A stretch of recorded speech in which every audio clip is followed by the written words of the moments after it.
सोचिए, एक आदमी जिसके पास पैसा भी है, पावर भी है और दुनिया के सबसे पावरफुल लोग उसके कॉन्टेक्ट्स में हैं। वो आदमी सालों तक कितने बच्चों का शोषण करता रहा। पुलिस को पता था, कोर्ट को पता था, मीडिया को भी हिंट मिली, पर फिर भी कोई उसे रोक नहीं पाया। आज भी एक सवाल जिंदा है, जेफरी एप्स्टीन के साथ आज भी एक सवाल जिंदा है, जेफरी एप्स्टीन के साथ सच में क्या हुआ और क्या सच कभी पूरी तरह बाहर आएगा? क्यों इम्पोर्टेंट है एप्स्टीन केस? जेफरी एप्स्टीन के केस सिर्फ एक क्रिमिनल स्टोरी नहीं, ये एक सिस्टम फेलियर का केस है। ये बताता है कि जब पैसा और पावर एक साथ हो जाते हैं तब लॉ कितना कमजोर हो सकता है। 2026 तक भी जब नए डॉक्यूमेंट सामने आ रहे हैं, लोग पूछ रहे हैं क्या जस्टिस हुआ, या फिर जस्टिस भी इलाइट लोगों के लिए अलग होता है। कौन था जेफरी एप्स्टीन? जेफरी एप्स्टीन का जन्म हुआ एक नॉर्मल मिडिल क्लास फैमिली में। ना कोई लेवल लीग डिग्री, ना कोई बिलियनर बैकग्राउंड, लेकिन फिर भी एक मैथ टीचर से वॉल स्ट्रीट के इलाइट सर्कल तक का सफर सिर्फ कुछ सालों में।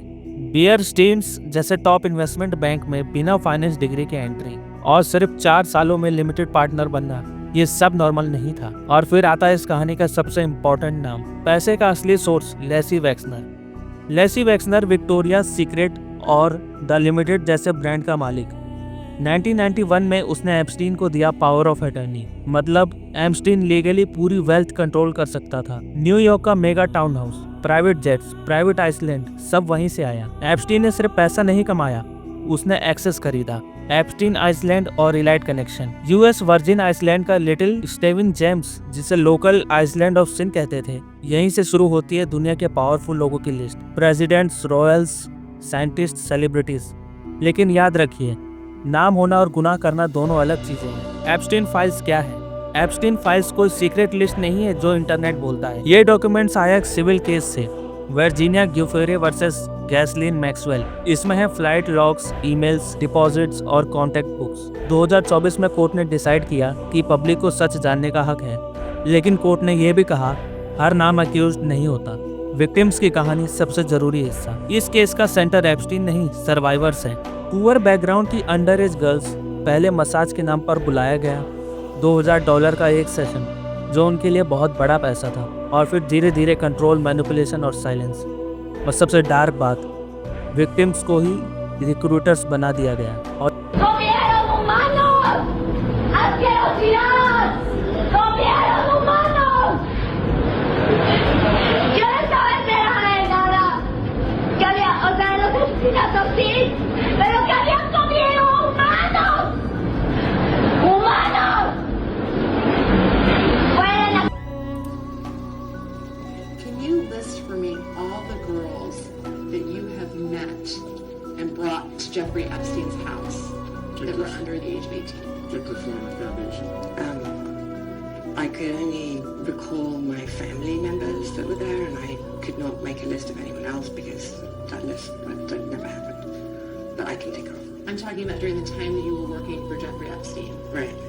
Can you list all the girls that you found for Jeffrey Epstein that were under the age of 18 to come work with in any capacity? Check the Florida Foundation. So I didn't find girls. I didn't look for That's girls. you choose the word. Look, no, you don't choose the word. If you have a question, ask it. List all of the girls that you met and brought to Jeffrey Epstein's home for the purposes of employment that were under the age of 18. Check the Florida Foundation. I've already characterized what my job was, which was to find people, adults, professional people, to do the types of jobs that I listed before. Pool person, secretary, house person, chef, pilot, But I'm asking architect. about individuals under the age of 18, not adult persons, individuals under the age of 18. I only looked for people, tried to find people to fill professional jobs in professional situations. Under the age of 18, correct? जब police के पास गए तो उन्हें child prostitutes कहा गया। यह सिर्फ crime नहीं था, यह सिस्टम का बेट्रेयल था। 2008 sweet heart deal, system fail. Epstein पर लाइफ इम्प्रिजमेंट लायक चार्जेस थे, फिर भी उसे मिला सिर्फ 18 महीने, और वो भी वर्क रिलीज के साथ। और डील में एक क्लोज जो उसके सारे पॉसिबल को कॉन्स्पिरेटर्स को भी इम्यूनिटी देता था। ये डील क्वाइटली हुई, विक्टिम्स को बिना बताए। ये जस्टिस नहीं था, यह पावर का मिसयूज था। एप्स्टीन की मौत सुसाइड या कुछ और? 10 अगस्त 2019, high security federal jail. Guard सो रहे थे, कैमरास काम नहीं कर रहे थे, सेलमेट हटा दिया गया था। ऑफिशियल रिपोर्ट कहती है सुसाइड, लेकिन कॉन्सिडेंस इतने ज़्यादा थे कि दुनिया ने मानने से मना कर दिया। सच कोई मर्डर प्रूफ नहीं मिला, लेकिन नेग्लिजेंस इतनी बड़ी थी कि डाउट कभी ख़त्म नहीं होगा। ये केस आज भी क्यों ज़रूरी है? एप्स्टीन केस हमें एक सवाल देता है, क्या इलाइट लोग सच में अकाउंटेबल होते हैं? इस केस में लॉस, जर्नलिज्म और विक्टिम राइट्स पर नई डिबेट शुरू की, और सबसे बड़ी बात ये दिखाता है कि सच को कितनी भी देर दबाया जाए वो बाहर आता ही है। कंक्लूजन, जेफरी एप्स्टीन मर चुका है, लेकिन उसका सिस्टम अभी जिंदा है। गैसलिन मैक्सवेल की सज़ा एक शुरुआत थी, एंड नहीं।